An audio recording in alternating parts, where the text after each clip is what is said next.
Allow me to rant a minute, posing questions I think I can help answer. What the hell is wrong with hypocrisy? No, really, is it immoral? If so, how? Why? Folks go around accusing each other of hypocrisy like it's obviously evil. But is it? What is it anyway? Is it having double standards? We've all got double standards. Am I a hypocrite for thinking adults can drive but kids can't? Is it double dealing, caring more about yourself than you do about others? Like whatever you do is good and whatever your rivals do is bad, even if it's the same thing? Is hypocrisy cutting yourself slack, like it's okay if you hurt others, but not okay if they hurt you? Is it having a self-serving bias? Is hypocrisy not living by the golden rule? If that's what it is, what are our chances of overcoming that self-serving bias? Babies have it. Hell, hey, they don't even care about waking mom in the middle of the night. Their own mom. That's cold. And have you seen toddlers fight? They hardly feel it when they whack their brother, but when their brother whacks back, they go crazy at the impertinence. What, we just grow out of that? Being hypocritical may be childish, but is it evil? How can you call hypocrisy evil when babies have it? And come on, do you know any adults who cut themselves no slack? It never hurts us more than it hurts others. Our nerves don't extend into each other's bodies. What, I'm going to claim someone else's broken leg hurts more than mine? So what the fuck? And that's another thing. If it's being inconsistent, tell me, how many ideas have you ever considered? One by one, moment by moment, thoughts flash through our minds, gazillions over a lifetime. What, are we really going to claim that our minds have reconciled all those ideas, squared them all up nice and tidy, like we're always of one mind? Like we never double deal or talk out both sides of our mouths? That's ridiculous. No, it's obvious. We're all inconsistent. We all double deal. We're all at least a little hypocritical. And if we are, what the fuck makes someone a hypocrite? I mean, if we all do it, why do we talk like being a hypocrite is some rare pathology? And if it's not a rare pathology, what does that make us when we accuse other people of being hypocrites? Isn't that being hypocritical about our own hypocrisy? That's a lot of rhetorical questions. And curious questions that aren't really questions but confident answers. I find it useful to turn rhetorical questions into real ones. And here are my answers to these. Whether hypocrisy is evil, it's definitely stupefying. It tends to make people stupid, out of step, maladapted to reality. It grooms people for not playing well with reality. Is that bad? Well, depends on who you ask. If you could ever get a straight answer out of any of us hypocrites, we'd say it's good, damn good. It frees us from doubt. We benefit from cutting ourselves slack. Tipping the scale our way is hugely useful. Hell, some of us couldn't survive without it. In shithole countries, like ours is becoming, integrity is extremely dangerous and costly.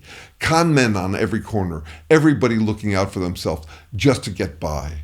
And the people who really soar, the dictators and oligarchs, their double standards are through the roof. They double deal. They cut themselves the most slack of all. So yeah, when in shithole Roman ruins, do as the Roman ruiners do.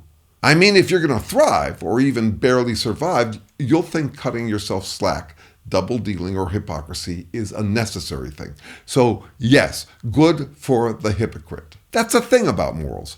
We're great at spouting them as if everyone should just decide to not be hypocrites anymore, conveniently omitting the fact that hypocrisy pays and integrity is really costly. It takes time and effort to reconcile our double-dealing double standards. And what does it get us? Nothing but trouble. More limitations imposed on our freedom to double deal with our double standards. Morality is a costly burden, not something one simply chooses. It's way easier to give lip service to morals than it is to tangle ourselves up in them. We go around saying crime doesn't pay, like following laws and moral norms is a much better bargain. In fact, crime pays really, really handsomely if you can get away with it. Likewise, hypocrisy pays really well for the hypocrite who gets away with it. I mean, just look at Trump and his followers. They're having the time of their lives. Don't say they're sad on the inside. Don't kid yourself. they're as high as heroin addicts. Practically speaking, though, hypocrisy shortens lifespans, though not necessarily the hypocrites. Trump might stay fat and sassy to a ripe old age, but it definitely shortens the lifespan of a country or civilization overall for a simple reason. Fragile life on Earth has lasted for 3.8 billion years. What's its secret? What is the meaning of life overall? After centuries of scientific research, this is the best we've come up with. It's really simple.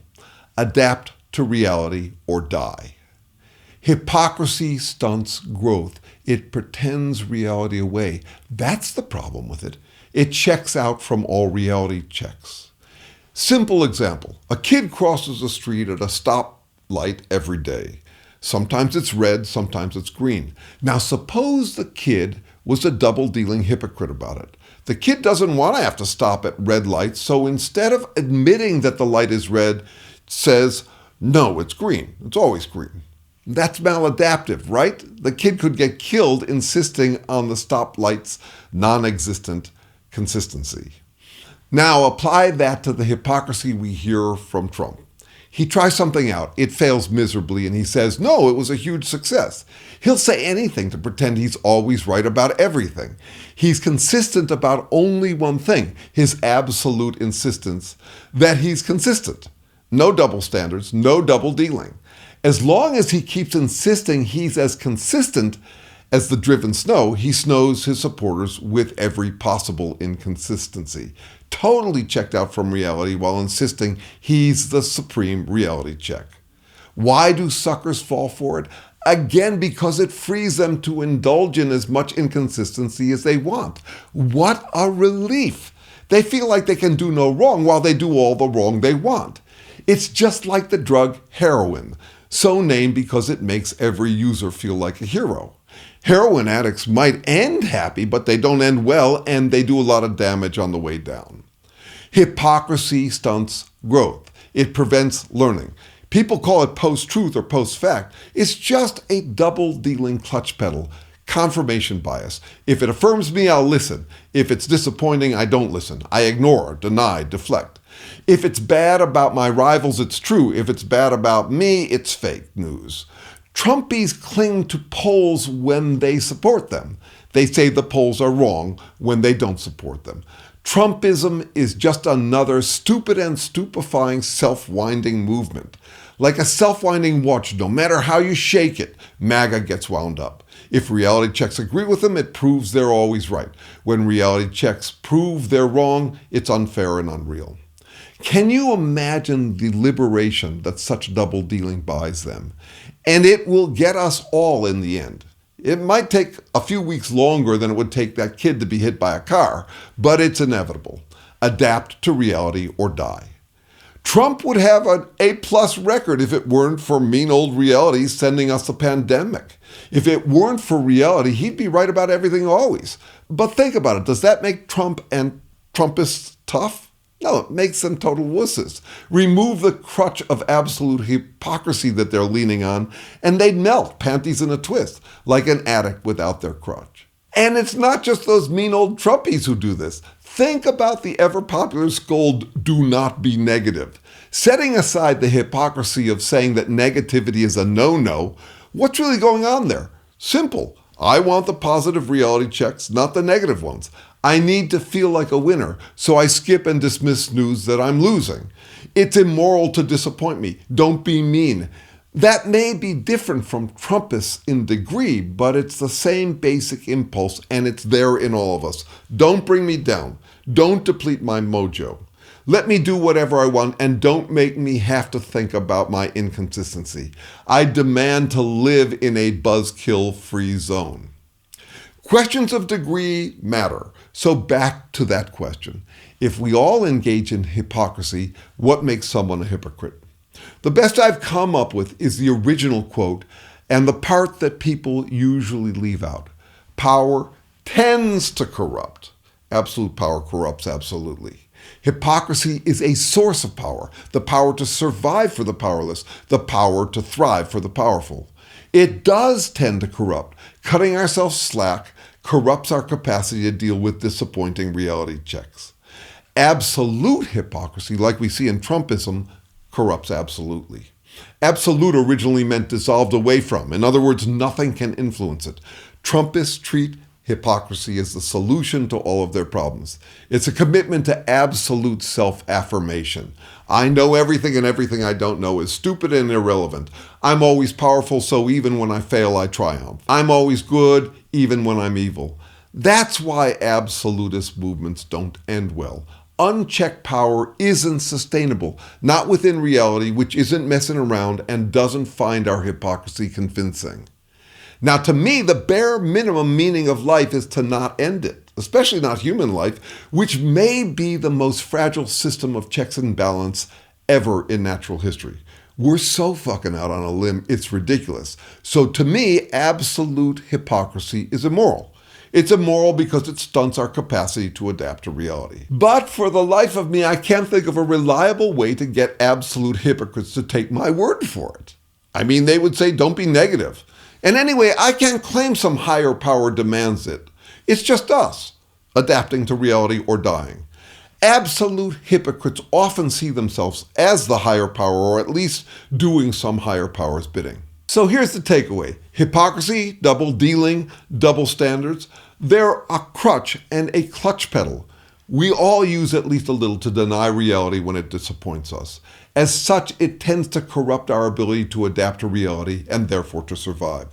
Absolute hypocrisy is unchecked power that stunts growth and puts us all at risk, even though it is likely to feel really, really fun for the absolute hypocrite. Humanity sucks at nipping absolute hypocrites in the bud. Throughout history, they've gotten way out of hand, stunting growth, burning through precious resources, and killing millions. Major setbacks from all that stunted growth. I mean, look at us now. We're talking about fight, fight, fight. But what about prevention? Why are we so bad at nipping it in the bud? My guess is our wishful, indeed hypocritical thinking that hypocrisy is something other people do and that they should just stop it. You know, just stop cutting corners. Be an honest straight shooter like me. We're great at accusing others of cutting corners. We're great at saying that hypocrisy doesn't pay, but we're not being honest about it. It pays really well if you can get away with it. Imagine trying to get people to stop eating pizza by telling them that pizza tastes bad. Imagine trying to get people to stop having sex because orgasms don't feel good. That's how we deal with hypocrisy. I do have an alternative to hypocrisy that I bank on. It's also fun, though less fun, at least at first. It takes a bit more work. It requires more human humility. It's irony, or since it's not always fun, what I call dirony, dire irony.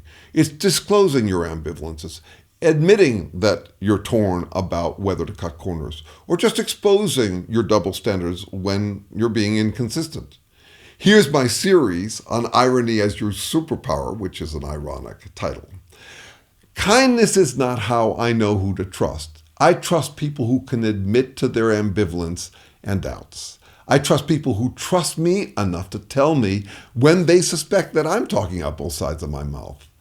I've left relationships with people who can't admit they're wrong because that shit's contagious, and I don't want to become like that. Kindness is a terrible way to know who to trust. Think how many people trust partners who are kind to them only to get burnt. Expressing ambivalence and doubt is hard. It surrenders some power and authority. Very intelligent people can be just terrible at it for reasons Socrates suggested. Logic is most useful for self-rationalization. People are naturally much better at second-guessing themselves than they are at second-guessing themselves. Even those who say, no, I beat myself up all the time. Maybe so, which is why we'd compensate with a lot of self-rationalization. To doubt oneself is to pose a question that the mind rushes to answer in affirming ways. I can sit for hours listening to someone opening up about their doubts. I last about 5 minutes with someone who insists they're of one mind, and if I heard any ambivalence, I must have heard wrong because I'm just trying to make them look bad. We're all surrounded with a bit of that now with the Trumpist Make Absolute Hypocrisy Great Again movement. And it maybe way up in your face, otherwise anyway. People of all kinds who wield the double-edged sword of kindness to get their way, saying things like negativity is a no-no, and if you disappoint me, you're unkind. So 2 offers. Email me at this address if you want to join our free study group on how to deal with such people, or if you want some strategic consulting on how to deal with yours and other people's hypocrisy. First half hour is free. Those are my specialties: doubt management and dealing with people whose double-dealing double standards feel like they're shortening your life. A lot of that going on these days. Thanks.